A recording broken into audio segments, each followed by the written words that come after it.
2024 లేదా 25లో డిగ్రీ లేదా బీటెక్ చదివారా? సాఫ్ట్‌వేర్ జాబ్ కోసం ఎదురు చూస్తున్నారా? అయితే కోడ్ జ్ఞాన్ 100 డేస్ కోర్సులో చేరండి. జాబ్ సాధించండి. నమస్తే విజయ మేడం. నమస్తే ఉషా.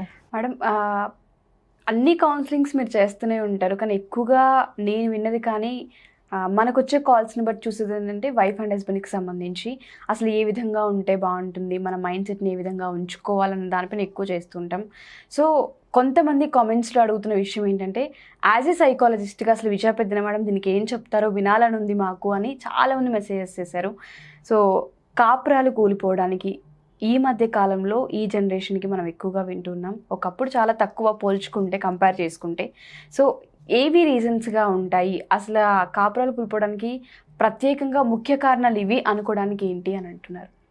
నువ్వన్నట్టు నాకు ఎక్కువ కౌన్సిలింగ్లో వైఫ్ అండ్ హస్బెండ్కి సంబంధించినవి మేజర్గా ఉంటాయి. సో ఆల్మోస్ట్ 60% అవే ఉన్నట్టుంటాయి. మిగతా 40%లోకే పేరెంటింగ్, స్టూడెంట్స్, ఇట్లా వేరే కేటగిరీస్ వస్తూ ఉంటాయి. సో ఏంటంటే కాపురాలు కూలటానికి మెయిన్ రీజన్స్ అంటే ఒకటంటూ ఏం ఉండదు, ఎవరికి వాళ్ళదే మెయిన్ రీజన్ అనిపిస్తూ ఉంటుంది. మెయిన్ ఏంటంటే ల్యాక్ ఆఫ్ అండర్స్టాండింగ్. అసలు ఒకళ్ళనొకళ్ళు అర్థం చేసుకుని వాళ్ళ ఇంటెన్షన్ ఏంటి, వాళ్ళ మనసులో ఏముంది అనేది ఎక్కువ ఎవరు పట్టించుకోరు. సో అసలు రీజన్స్ ఏంటి అనేదానికంటే కూడా వాళ్ళకి ఒక ఏముంటే అసలు ఇట్లా కాపురాలు కూలకుండా ఉండటానికి అసలు ఏం అవసరం అనేది కనుక మనం మాట్లాడితే, ప్రతి భార్య భర్తకి అసలు హెల్దీ రిలేషన్షిప్స్లో ఏంటంటే ఒక 3 ఫ్యాక్టర్స్ చాలా అవసరం అవుతాయి. ఇక కారణాలు అంటారా, ఇప్పుడు ఎక్స్ట్రా మ్యారిటల్ అఫైర్స్ ఉండొచ్చు, డబ్బు గురించి అయ్యి ఉండొచ్చు, లేకపోతే ఈ మధ్య నా దగ్గరికి వచ్చిన వాళ్ళల్లో ఏంటంటే అసలు బాధ్యత లేదు మా హస్బెండ్కి అని, ఒకళ్ళేమో అసలు నన్ను అర్థం చేసుకోరు, అసలు నాకు ఎమోషనల్ సపోర్టే ఇవ్వదు నా అని ఒక హస్బెండ్. ఇట్లా రకరకాల వాపోటాలు ఉంటాయి. సో వాళ్ళ పాయింట్ ఆఫ్ వ్యూలోనే ఆలోచిస్తారు. సో ఇంకా రీజన్స్ ఏంటంటే హెల్ప్ చేయట్లేదని, రెస్పాన్సిబిలిటీ లేదని, ఇలా చిన్న చిన్నవి కానీ పెద్ద పెద్దవి కానీ, చిన్న వాటిని పెద్దవి చేసుకోవటం కానీ చాలా రీజన్స్ ఉంటాయి. అసలు వాళ్ళల్లో ఏమి లేకపోవటం వల్ల ఈ చిన్నవే పెద్దవవుతాయి అనే దానికి ఒక 3 ఫ్యాక్టర్స్ చెప్తాను నేను. ఏంటంటే వాటిని యాక్సెసిబిలిటీ ఫస్ట్ వన్. అంటే ఏంటంటే అందుబాటులో అసలు నీకు నేనున్నాను అనే ఫీలింగ్ని ఇవ్వలేకపోవటం అసలు మెయిన్ రీజన్ కింద చెప్పుకోవచ్చు. సో ఇది టెస్టెడ్ అండ్ ప్రూవ్డ్ అనమాట.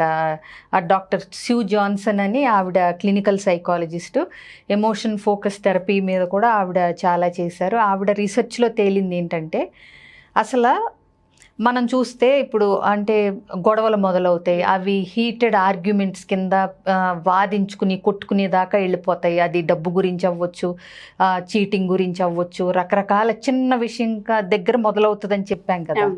సో వీటిల్ని అనలైజ్ చేస్తే అసలు విషయం ఏంటంటే అవి అంత మామూలుగా ఉండేవి అంత పెద్ద పెద్ద ఆర్గ్యుమెంట్స్ కింద అయిపోవటానికి బ్యాక్ ఆఫ్ ద రీజన్ ఏంటంటే, వాళ్ళు క్వశ్చన్ చేసుకుంటే అసలు నాకు నువ్వున్నావా అంటే ఏ విషయంలో అయినా కానీ నాకు నువ్వున్నావా అనే క్వశ్చన్కి ఆన్సర్ కనుక వాళ్ళకి నో అనేది వస్తే, వాళ్ళ స్పౌజ్ నుంచి, అంటే స్పౌజ్ నాకు నిలబడట్లేదు అనేది కనుక వస్తే ఏంటంటే ఆ అసంతృప్తితో ఇక ప్రతి చిన్న విషయం వాళ్ళ మధ్య తగాదాకే దారితీస్తుంది అనమాట. సో యాక్సెసిబిలిటీ అంటే ఏంటి, ఎప్పుడైనా సరే దేనికోసమైనా నాకు తనున్నాడు, లేకపోతే నాకు తను ఉంది అనే ఒక భరోసాని ఒకళ్ళకొకళ్ళు ఇచ్చుకోలేకపోవటం వల్ల కూడా ప్రతిదీ వాళ్ళ మధ్య తగాదా వస్తుంది. అదొకటి. 2 రెస్పాన్సివ్నెస్. సో అంటే ఏదన్నా చెప్తున్నప్పుడు చక్కగా వినటం కానీ, ఒకవేళ అప్పుడు వినే టైం లేకపోతే కనుక ఇప్పుడు నేను కొంచెం ఈ పనిలో ఉన్నాను, అదైన తర్వాత నీ దగ్గరికి వస్తాను అని వెంటనే, తర్వాత ఆ పని అయిన వెంటనే నువ్వు పొద్దునేదో చెప్పబోతే నేను పనిలో వెళ్ళిపోయాను కదా అదేంటో చెప్పు అని, భర్త భార్యనైనా భార్య భర్తనైనా ఆ కేర్ టు లిజన్. అట్లాగే ఎంతసేపు నేను చెప్పేది వినాలి, నా బాధను అర్థం చేసుకోవాలి అనేది కాకుండా అవతల వాళ్ళకు కూడా మనం అవైలబుల్గా ఉండి అది విని అర్థం చేసుకోవటానికి ప్రయత్నించటం, అట్లా అన్నిటికీ ఆ రెస్పాన్సివ్నెస్ అనేది, ఆ కేర్ అనేది వాళ్ళకి ఇవ్వగలిగినప్పుడు ఏంటంటే చిన్న చిన్నవి వస్తుంటాయి పోతుంటాయి. సో చిన్నవి పెద్దవి అవ్వనిది కొన్ని దంపతుల్లో ఇందుకనమాట వాళ్ళకి ఆ భరోసా ఉంటుంది. ఏదైనా నా మనిషి, నా కోసం, నాకు తను ఉన్నాడు, పిల్లర్లాగా సపోర్ట్, నాకు తను ఉంది, ఇంటికి వెళ్తే నాకు అండగా ఉంటుంది కష్ట సుఖాల్లో మా ఆవిడ అనేది ఉన్నప్పుడు ప్రతి భార్యాభర్తలకి వస్తానే ఉంటాయి. అప్పుడు ఇవి పెద్దవి అవ్వవు అనమాట. అట్లా వస్తే అట్లా వెళ్ళిపోతూ ఉంటాయి. ఇప్పుడు మనం యాక్సెసిబిలిటీ చెప్పాం, రెస్పాన్సివ్నెస్ చెప్పాం. మూడోది ఏంటంటే ఎమోషనల్ ఎంగేజ్మెంట్. అంటే ఏంటంటే మన ఎమోషన్స్ అర్థం చేసుకుని మనతో పాటుగా వాటిల్ని ఎంపథైజ్ చేసి, అంటే ఏంటి, మన స్థానంలో నిలబడి వాటిల్ని అర్థం చేసుకుని మనకు సపోర్ట్గా నిలబడి ఆ భార్యాభర్తల మధ్య ఎప్పుడైతే ఆ ఎమోషనల్ బాండింగ్, ఆ ఎమోషనల్ కనెక్ట్ అనేది ఉంటుందో వాళ్ళు ఒకళ్ళకొకళ్ళు మేము అనే భావనతో ఉంటారు. సో వాళ్ళ మధ్య ఆటోమేటిక్గా తగాదాలు వచ్చినా ఏమొచ్చినా సరే అంతవరకే ఉంటాయి. ఇష్యూస్ రావచ్చు, ఎవరికైనా 100% వస్తాయి, 100% భార్యాభర్తల్లో వస్తాయి. సో వచ్చినప్పుడు మనం ఎట్లా రెస్పాండ్ అవుతాం అన్నది ఏంటంటే వాళ్ళ ఎమోషనల్ కనెక్షన్ బట్టి, వాళ్ళు షేర్ చేసుకునే బాండింగ్ని బట్టి, అండర్స్టాండింగ్ని బట్టి. సో ఆ ఎమోషనల్ కనెక్ట్ ఉండి ఒకళ్ళకొకళ్ళు ఉన్నామని చెప్పి వాళ్ళ కష్టం సుఖం బాధలో సంతోషంలో అన్నీ షేర్ చేసుకోగలిగి ఒకళ్ళకొకళ్ళు నిలబడగలిగినప్పుడు ఏంటంటే ఇలాంటివి చిన్న చిన్నవి వస్తుంటాయి పోతుంటాయి. ఈ భరోసా లేని దంపతుల మధ్య ఏమవుతుందంటే అది ఎక్స్ప్రెస్ చేయటం తెలియదు కొంతమందికి, నమ్మకం ఉండదు, ఆ బంధం మీద ఒక పట్టు ఉండదు. ఇప్పుడు పెళ్ళవగానే సంవత్సరం లోపలే డివోర్స్లు అయిపోతున్నాయి ఎక్కువ అంటే ఆ ఎమోషనల్ బాండింగ్ అనేది డెవలప్ అవ్వట్లేదు భార్యాభర్తల మధ్యలో. సో ఎంతసేపు ఫైనాన్షియల్ ఇది బాగుందా, లేకపోతే యాసెట్స్ ఎంత ఉన్నాయి, ఉద్యోగంలో జీతం ఎంత వస్తుంది, ఇల్లు కొనుక్కోగలమా, కారు కొనుక్కోగలమా, నాకు ఫైనాన్షియల్ సెక్యూరిటీ ఉంటుందా, హెల్పింగ్ నేచర్ ఉందా, నన్ను అర్థం చేసుకుంటాడా, ఇంతవరకు ఇట్లా సూపర్ఫిషియలీ చూసి పనిలో హెల్ప్ చేయట్లేదు ఇలాంటివి చూసి అవి ఆ పారామీటర్స్ కనుక వాళ్ళు మీట్ అవ్వలేకపోతే వెంటనే ఇంకా మాకు సెట్ అవ్వదు అనేసుకుంటున్నారు. అవును. సో అసలు ఆ ఎమోషనల్ కనెక్షన్కి అసలు వాళ్ళేంటి, వాళ్ళ పర్సనాలిటీ ఏంటి అనేది తెలుసుకుని వాళ్ళ అభిరుచులు ఏంటి, ఎక్కడ మనకి వాళ్ళని అర్థం చేసుకుని వాళ్ళతో పాటుగా మనమే నువ్వే నేను నేనే నువ్వు అనే దాకా వెళ్ళలేకపోతున్నారు. అందుకే సో ఎప్పుడైతే ఆ ఎమోషనల్ కనెక్ట్ ఉందో ఎంత అభిప్రాయ భేదాలు, ఇప్పుడు నీకు ఒకటి నచ్చొచ్చు నాకు ఒకటి నచ్చొచ్చు, నీకు రెడ్ కలర్ నాకు బ్లూ కలర్, దాంట్లో పెద్ద విషయం ఏం లేదు. అలాగే నీకు నాన్ వెజ్ ఇష్టం నాకు ఇష్టం లేదు. సో ఇలాంటివన్నీ చిన్నవి పెద్దవి అన్ని ఇష్యూస్ అవ్వకుండా ఉంటాయి ఓకే ఆ ఎమోషనల్ బాండ్ ఉన్నప్పుడు. మేడం, అంటే వైఫ్ అండ్ హస్బెండ్ విషయానికి వస్తే కొన్ని ఎక్స్పెక్టేషన్స్ అనేవి అందరికీ ఉంటూనే ఉంటాయి. అది కొత్తగా మ్యారేజ్ అయిన వెంటనే కొంతమందికి అవి సాధ్యం కావు. సో దానివల్ల ఎలా తీసుకోవాలి అంటారు? మరి దానివల్ల ఏంటి అంటే డే 1 నుంచే ఆర్గ్యుమెంట్ స్టార్ట్ అయిపోతూ ఉంటాయి. సో ఎవరు తగ్గాలి ఎవరు నెగ్గాలి అన్నది ఎక్కువగా కనిపిస్తూ ఉంటుంది. సో దానికి అసలు మీరు ఏం చెప్తారు? టు బీ ఫ్రాంక్, అసలు ఎక్స్పెక్టేషన్స్తో ఒక రిలేషన్షిప్లోకి ఎంటర్ అవ్వద్దంటాను నేను. అలా అని ప్రతి అమ్మాయికి ప్రతి అబ్బాయికి తన పార్ట్నర్ మీద కొన్ని కలలు, కొన్ని ఆశలు, ఇట్లా ఉండాలి అట్లా ఉండాలి అనేది ఉంటుంది, తప్పులేదు. బట్ అవి నీ ఎక్స్పెక్టేషన్స్. సో నీ ఎక్స్పెక్టేషన్స్కి తగ్గట్టుగా అవతలాళ్ళు ఉండాలి అని ఆశించటమే ఒక మేజర్ డ్రాబ్యాక్ అసలు రిలేషన్షిప్లో ఏంటి ఎక్కడైనా సరే. సో అన్నీ మ్యాచ్ అవ్వాలని లేదు, నువ్వు ఎక్స్పెక్ట్ చేసినట్టు ఉండాలని లేదు. అలా అని అవతల వ్యక్తి మంచి వ్యక్తి అవ్వచ్చు, భర్త అయినా భార్య అయినా. సో ఎక్స్పెక్టేషన్స్ ఏంటి అనేది తర్వాత మన ఎక్స్పెక్టేషన్స్కి తగ్గట్టుగా అవతల వాళ్ళు లేకపోతే ఇట్లా ఉంటే బాగుంటుంది అని చెప్పుకోవచ్చు.